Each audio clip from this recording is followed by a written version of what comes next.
welcome to you all to the English class. This is Mujib Said, School Assistant at PHS Narikapalli Depot of Chittor District.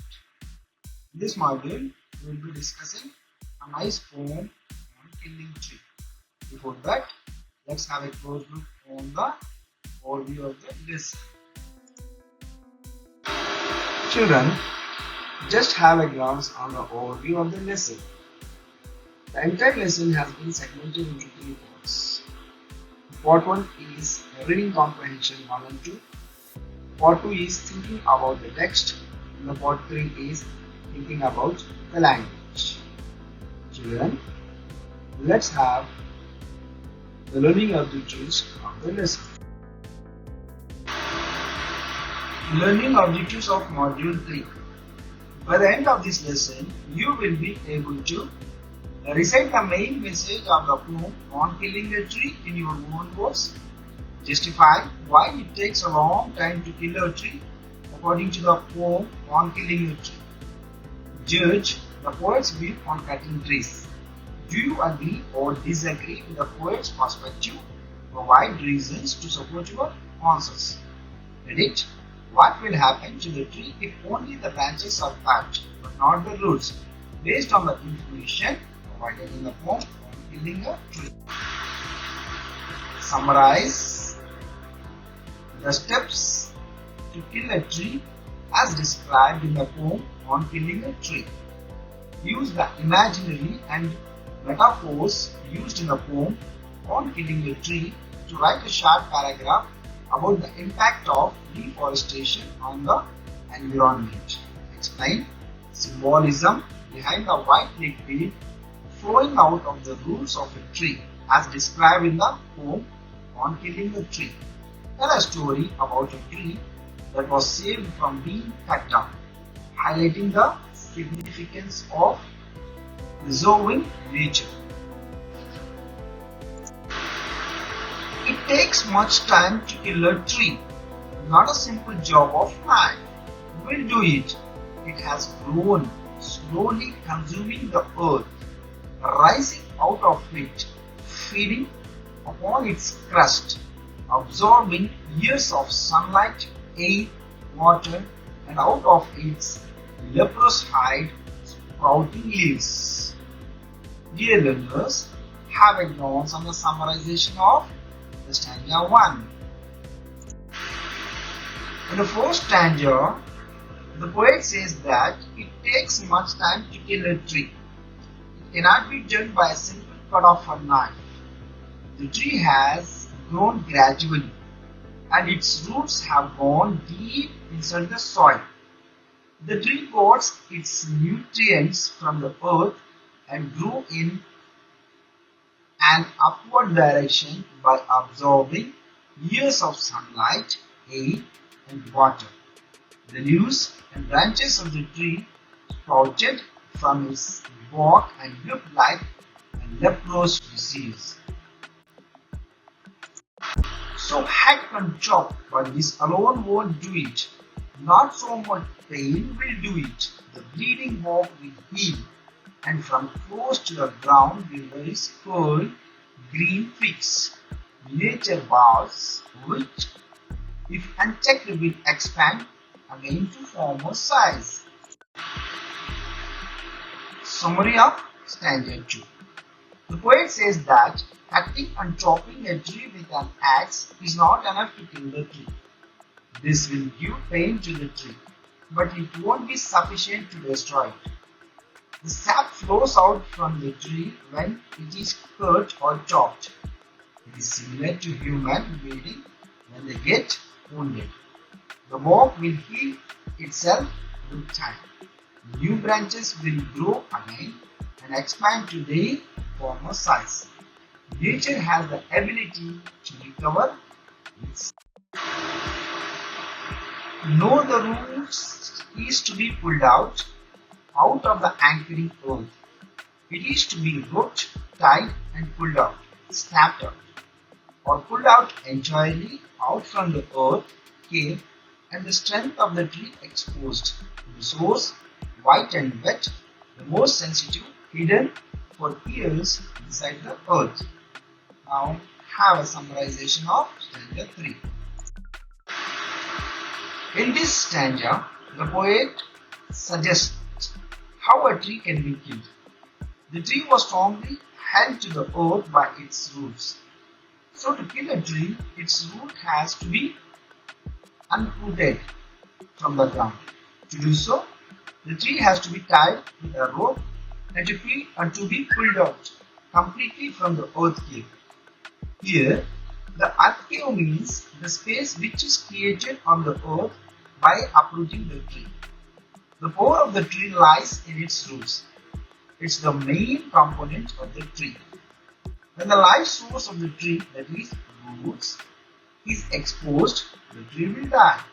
The poet has described the roots as white and wet because the white liquid flows out from the tree when the roots are pulled out.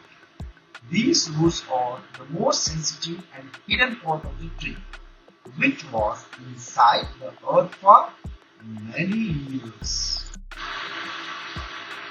Then the matter of scorching and choking in sun and air, browning, hardening, twisting, butchering, and then it is done.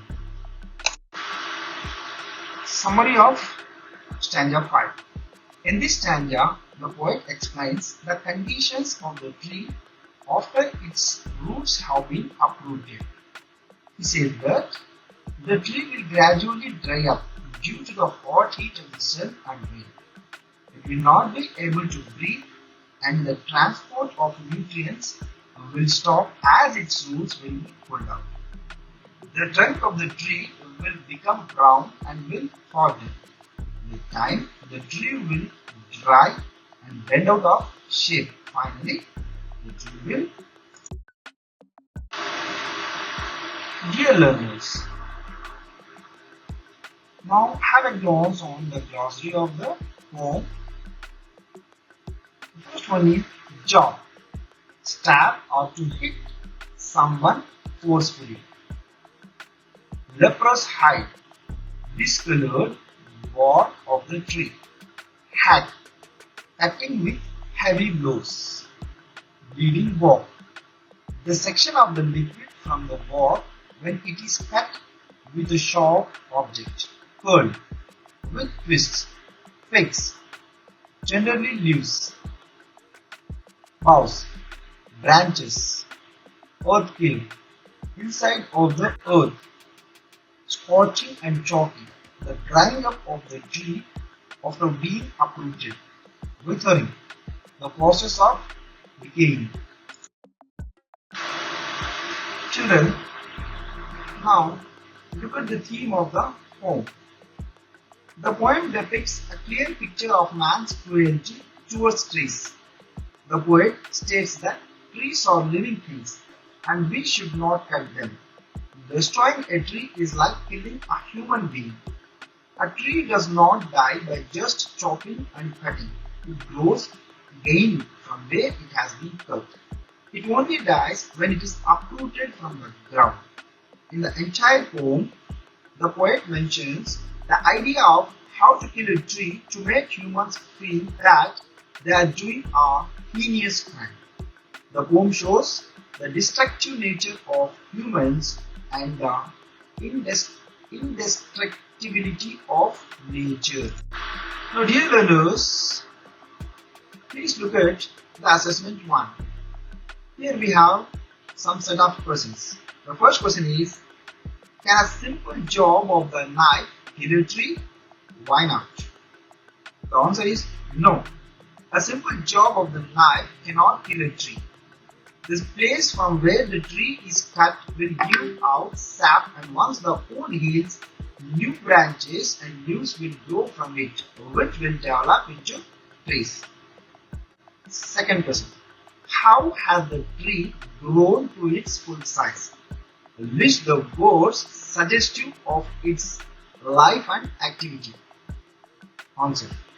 The tree has grown by consuming nutrients from the earth, absorbing sunlight, air and water.